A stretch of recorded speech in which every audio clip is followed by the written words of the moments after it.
MLA সাহেব আছে তো নাকি ভিতরে? একে জিজ্ঞেস করেন। কি দরকার কি এমএলএ সাহেবের সাথে? আজকে আমাদের বিচার হবে। এমএলএ সাহেবের তো মন মেজাজ খারাপ। আব্বা কি বলছিস গো? মন মেজাজ খারাপ হলেও আমাদের বিচার হবে বলেছে আজকে। দেখি এমএলএ সাহেব নেই নাকি ভিতরে? হ্যাঁ আছে, যদি বিচার করবে বলে থাকে তাহলে করবে, যান। তাহলে আমারটা কি হবে? তোমার ভালো হবে, তুমি চুপ করো। বড় কথাবার্তা শিখছি নাকি? তোমরা যাও, তোমরা ভিতরে যাও, এমএলএ সাহেব আছে। বেশ বেশ ঠিক আছে। বড় আমি প্রধান ছিলাম রে এক সময়, মেপে জুপি কথা বলবি আমার সাথে। যখন ছিলা তখন ছিলা, এখন না, এখন বকো না, যাও। 2 টাকার এমএলএ হয়ে বড় এত ঘাম হয়ে গেছে। আর আমাকে ওসব বলে কোনো লাভ হবে না, তুমি যাও তো এখান থেকে। ঠিক আছে লাউড়া, আমিও দেখে নেবো। গান মারাইছে বাল মুখচুদা। হ্যাঁ বলো নারকেল বেগম, কি তোমার অভিযোগ রয়েছে তোমার জামাইয়ের বিরুদ্ধে? কি আর বলবো এমএলএ সাহেব, দুঃখের কথা। আমি মা, তাই আমাকে সবকিছু সহ্য করতে হয়, কিন্তু আজ আমি আর সহ্য করে থাকতে পারলাম না, তাই আজকে সবকিছু তোমার সামনে বলতে বাধ্য হচ্ছি আমি। নির্ভয়ে বলো তুমি কি হয়েছে। 10 মাস 10 দিন আমার এই মেয়েকে এই গর্ভে আমি ধারণ করেছি, কিন্তু আমার সেই মেয়ে যদি ভাতারের জন্য একা ঘরে ডুকরি ডুকরি কাঁদে, আমি মা হয়ে কি করে সহ্য করবো বলেন এমএলএ সাহেব, বলেন কি করে সহ্য করবো আপনি? তা হ্যাঁ নারকেল বেগম, ও যখন বিয়েটা করতে চেয়েছিল তুমি তখন বাধা দাওনি? আমরা কি করে জানবো যে হঠাৎ করে ও বিয়ে করে নেবে? অত মিথ্যা কথা বলছো কেন? হঠাৎ করে বিয়ে করেছি আমি? তোমার মেয়ে তোমাকে মাইক তো গাল দিতে বলি, আমি টাকা বিয়েটা করেছি। ওই বোকাচুদা, তোকে আমি কথা বলতে বললাম? তাহলে সত্যি কথা বলবো না? তোকে যখন বলতে বলবো তখন বলবি বে। এমনিতেই তুই যা অন্যায় করছিস সেই অন্যায়ের কোনো ক্ষমা নাইবে। হ্যাঁ বলো নারকেল বেগম। মানে নারকেল বেগম, তুই লেতার মেরে কথা চাপালে বলে দাঁড়া আমি। তো এমএলএ সাহেব, আমার এই মেয়ে স্বামীর জন্য ঘরের ভিতরে কিন্তু বালিশ ভিজিয়ে ফেলে, তা আমিও চাই 5টা মায়ের মতো নিচে আমার মেয়েটাও স্বামীর ঘরে সুখ শান্তি করে ঘর সংসার করুক। নারকেল বেগম, এটাই কি তোমার শেষ কথা?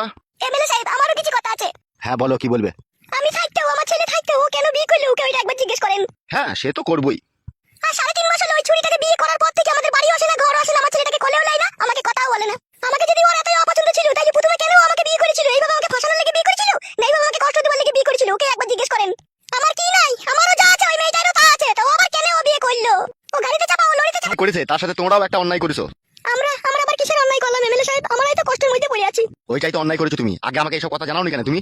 আগে আমি হয়তো ভেবেছিলাম যে ছুরিটাকে বিয়ে করে এনেছে, হয়তো 2-4 দিন রাখবে, দিয়ে দেওয়ার পরে ঘরে লাদ মেরে খেয়ে দিয়ে দেবে, কিন্তু না এমএলএ সাহেব, সেটা হলো না। আমার স্বামী আবার জায়গা কিনে ঘর বাড়ি করে দিল, চিরদিনকার জন্য বাসস্থায়ী করে দিল।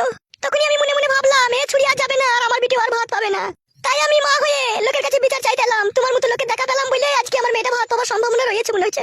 ভাত তোকে দিতেই হবে, ও দেবে না, ওর বাপ শুধু দিবে। কই রে ঘোড়ার বাড়া কপালি চুদা, এদিকে তাকা। ভালোই তো রং রসে মেটাচিস মনে হচ্ছে। এই কথাতে কি বলে জানিস তো? এই ছোড়া এদিকে তাকা। কথাতে বলে পিড়িতে মজলো মন, কিবা হারি কিবা ডুম। তা হবে বুকাচুদা, এমন পিড়িত করলি নিজের বউ ছেলেকে ভুলে গেলি? হবে, তুই একবারও ভেবে দেখেছিস তুই জন্য কজন কষ্ট পেয়েছে? কেউ কষ্ট পায়নি, সবাই সুখে আছে। সবাই সুখে আছে? তুমি সুখে আছে বলে মনে করে কি সবাই সুখে আছে নাকি? নারকেল বেগম, আমি কথা বলছি তো। ওরকম কথা বলো না। দুটো বিয়ে করে তুমি, কথা গেল।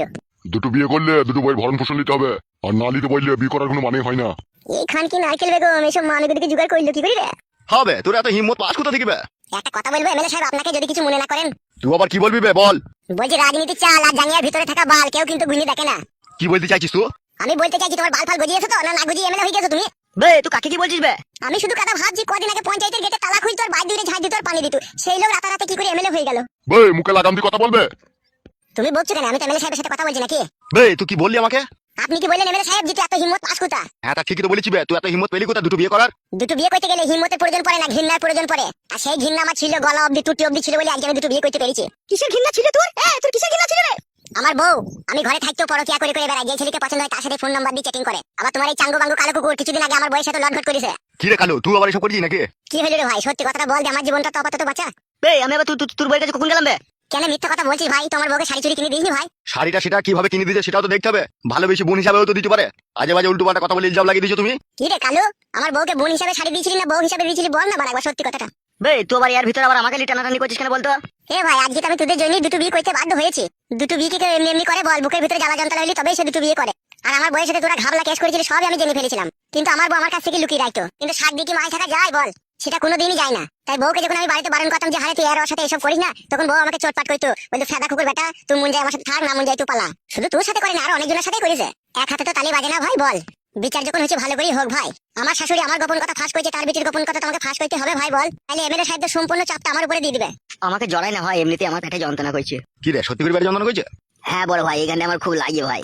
আচ্ছা আচ্ছা ঠিক আছে ঠিক আছে, তুই কাসেমের দোকান যা, দি দুটো যন্ত্রণা ট্যাবলেট লেগে যা। ঠিক আছে ভাই। আরে কালু, যাওয়ার আগে সত্যি কথাটা বলে যা ভাড়া। এমএলএ সাহেব এত তো কলা করে পালাচ্ছি, মিচি করে বলছি যে পেটে লাগিয়ে, তোর পেটে লাগিয়ে ভাড়া। বাবা রে, আর থাকতে পারছি না। এ ওকে যেতে দে রে, যেতে দে, ওষুধটা লিয়ে আনুকো। এ কালু তুই যা তুই যা তুই যা, তাড়াতাড়ি ওষুধ নিয়ে যা। যা রে যা, আবার দাঁড়ালি কেন? তাহলে তো সত্যি কথাটা বলবি না? বাবা রে। যা তো, এই বুকাচোদাটা যায় না তো যাবে। গুদুমানি ভাই, বিচারের সময় এইভাবে ছলা করে পালিয়ে গেলি তো। এ শোনো এদিকে তাকাও। ওসব কথা বলে কোনো লাভ হবে না, আর আজে বাজে লোকের নাম দিয়েও কোনো লাভ হবে না। তুমি কি নিজের সচকে দেখেছিলে তোমার বউয়ের সাথে ও ফোন লাইন করেছিল?